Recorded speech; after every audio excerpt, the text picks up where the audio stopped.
Sonic Mania 2, a sequel to one of the best Sonic games in recent years. A sequel we're all craving, but what should the sequel contain to keep it fresh and original? Today I'm going to talk about my ideas on a Sonic Mania sequel. This is what we could see in Sonic Mania 2.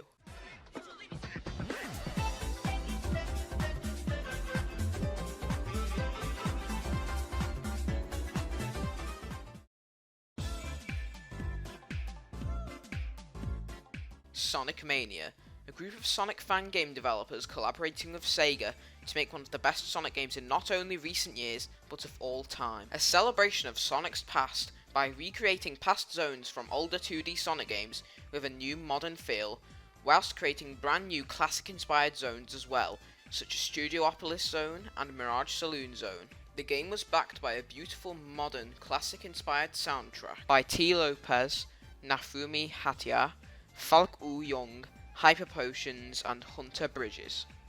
I apologise if I pronounced anyone's name wrong. Sonic Mania was announced alongside Sonic Forces at the Sonic 25th anniversary party, and fans instantly went crazy. Sonic had never returned to his 2D roots since Sonic 3 and Knuckles, excluding the Advance series. When the game launched in 2017, it was an instant success, with praise from multiple reviewers and fans, even getting a whopping 8.7 out of 10 from IGN.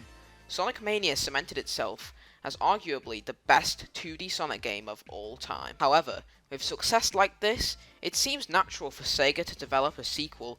Whilst it is very possible we're going to see a sequel sometime in the future, as of now, our Sonic Mania sequel isn't in the works. For starters, Christian Whitehead, also known as the Taxman, one of the lead developers of Sonic Mania, and a group of other people who worked on the game founded a new studio called Evening Star in 2018, and are currently working on a new engine inspired by the retro engine which Christian Whitehead created. Therefore, I don't see them having the time and resources to make a Sonic Mania sequel as of now. Another studio behind the game, known as Headcanon, released a new game called Vertebreaker. Whilst I haven't played the game, it does look impressive. The studio has also been going through financial difficulties recently, so I don't see them being able to work on a Sonic Mania sequel anytime soon. However, I do see a Sonic Adventure remake happening in the coming years, or maybe even a new adventure game. Who knows? Now, back to Sonic Mania. I think I've talked about the negatives of the Sonic Mania 2 situation enough now, so let's get to the main topic of this video and talk about what a Sonic Mania 2 sequel should contain. Sonic Mania mainly contained recreations of old 2D Sonic stages such as Green Hill, Chemical Plant, Flying Battery, Hydro City, and more.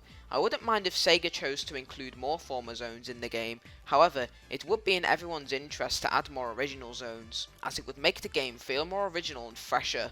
But unfortunately, it is very likely that Sega will add more former zones considering how strict they were about them being in Sonic Mania. Now, if Sega did include more original zones, they would need to pick good zones such as Starlight Zone, Carnival Night, Ice Cap, Mushroom Hill, and Wacky Workbench, for example. But what's that I hear you say about the Sonic 3 music?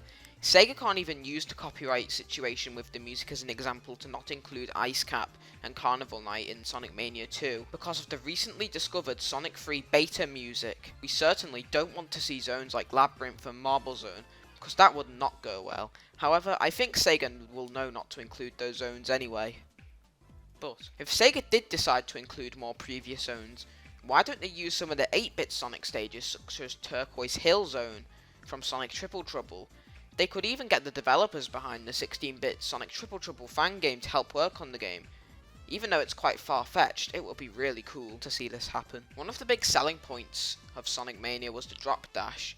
Even though it was dropped from Sonic 3, it was still a cool move and made the game satisfying and easy to play. So Sonic Mania 2 needs a new gimmick to separate the game from its predecessor. So, why don't we dive into Sonic's past and look at the Game Gear and Master System games?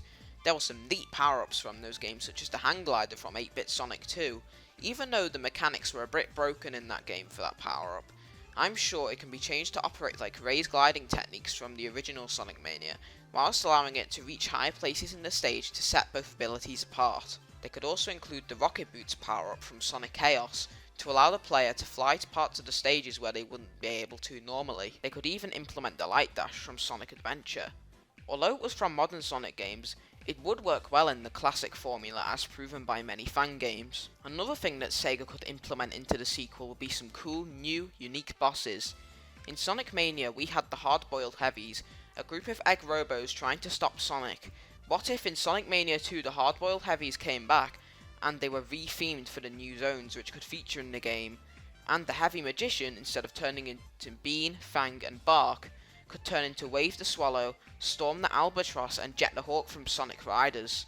Although it does seem very far-fetched, it would be nice seeing these characters resurrected into the classic universe, as I think it would work well, although my opinion is very controversial. Sonic Mania also had some pretty unique special stages, being themed around low-poly Saturn Sonic, running around a 3D racetrack collecting rings and blue spheres in order to chase down a UFO holding a Chaos Emerald. What if in Sonic Mania 2, the special stages were recreations of the Sonic Triple Trouble special stages, using the tornado to chase another UFO holding a Chaos Emerald around in a cloudy sky, whilst collecting rings to keep the tornado going. This would make the special stages feel quite unique and exciting for players. Also in Sonic Mania, if you go to a checkpoint, a portal would appear above it. If you go into the portal, you can gain access to recreations of the Sonic 3 Blue Spheres level. If you complete a level, you unlock a medal.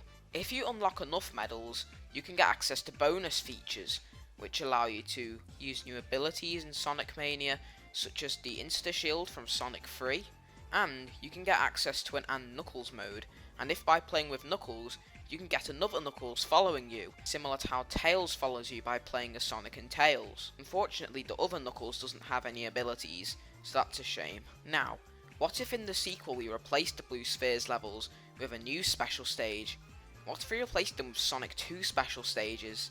I think this would be a cool idea, as the Sonic 2 special stages are much better than the Sonic 1 special stages, and are more fun to complete, unless Tails is following you around. That can be a pain.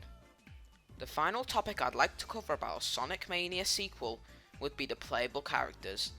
I think Sonic, Tails, Knuckles, Mighty and Ray should feature in the sequel, but I think it's time to add a new playable character. I think Amy Rose should make her debut in the sequel, and if you think about it, Amy Rose would be quite a powerful character, as she can use her Pico Pico hammer to destroy badniks, gain access to secret areas which the other characters can't, and would be useful when defeating certain bosses. Also of Sonic Mania, there was a DLC added later on called Sonic Mania Plus. I think there should be another Sonic Mania Plus in the sequel. However, instead of Mighty and Ray being unlocked in Encore mode, I think we should have some new characters be unlockable. I think Vector, Charmy Bee and Espio from Knuckles Chaotix should feature in the game's DLC. I think showing these guys some love will be really good and be something for the fans to cheer about. It'll be really good seeing the characters having their unique abilities in the game. They could have unique abilities too. Charmy Bee could be able to fly faster and quicker than Tails, whilst Vector could be able to swim faster than Tails, and Espio could be more powerful than Knuckles when destroying rocks and badniks. DLC should feature another Encore mode. However, in this Encore mode, the mechanics are much more closer to Knuckles Chaotix mechanics. This would make the game more fun and interesting for the fans. Maybe they could revive some of the chaotic stages, such as Isolated Island for example.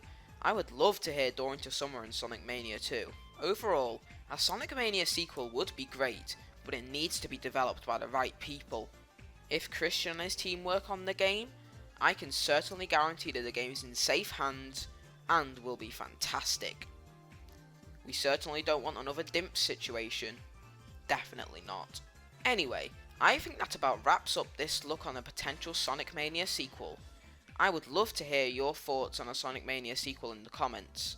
Make sure to leave a like on the video, and if you liked it, subscribe to the channel for more gaming content like this, and click the bell icon to be notified when I upload new videos. Make sure to check out my Twitter and Discord, links to both are in the description. Anyway guys, thanks for watching and I'll see you all in the next one.